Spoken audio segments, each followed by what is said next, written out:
Sochimni kesishimdan xabarim yo'q. Xursand ishga chiqyapman. Osmonda chiroyliligini qaranglar axir. Klientimni uyga bir hafta cho'zdim kelmasdan. Kelsam, pastellarni ham qo'yib almashtirib bergan deb.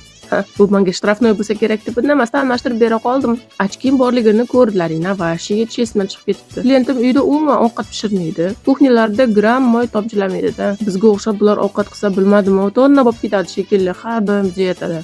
Birinchi ho'llab, keyin dlasyokol sredstwani sepib, quruqlab artib chiqdim, glyansovoy bo'lib yaltirab turishi uchun. Voy-vo, men kelmasam changni ichida botib qolar ekanda deb o'zimga o'zim gapirib ish qildim. Klientim xursand yozib yuboribdi. Voy, uyga kelsam uy top-toza bo'ladi deb. Bilsang bilarsan dedim-da, eshiklarni qulflab chiqib ketdim salonga. Kirishim bilan birinchi o'rinda soch bo'yashdan boshladik ishni, chunki sochlarim oqarib ketgandi. Keyin esa tirnoqchalarimni gigienicheskiy manikyur qildirdim. Chiroyli qilib kutikulalarni tozalab berdi. Voy, masterimning qo'llari shunaqa yengil, uxlab qopman o'zi ham. Ichi qoralardi, ko'ngli qop-qora bo'ladi-ku, xuddi shunaqa qop-qora kraskaga bo'yatdim sochimni. Nima, endi ko'ngil toza, hech bo'lmasa soch qora bo'lsin, to'g'rimi? Yaxshi ham shu salonga kelibman, o'zi ham universalni ekan. Bu yerda hamma ishlarni qilishadi, soch kesishlar ham bo'lar ekan. Sochimda uchi sichqonda dumchasidek bo'lib qolgan ekan. O'shaning uchun chiroyli qilib kesib, strижка qilib berdilar. Peterdagilar bu salonga kelishlaring shart, chunki qaranglar, bu qiziqadigan ishlarni, soch akrashvaniyaning har xil turlarini qiladi. Keratin, qoshlaringni dahshat chiroyli qilib yuradi, kiprik laminatsiyalarigacha. Staraya derevnya metrosidan chiqishingiz bilan peshinangizda mana shu sigircha chiqadi. O'shaning yonidagi Nord торговый kompleks 2-etaj.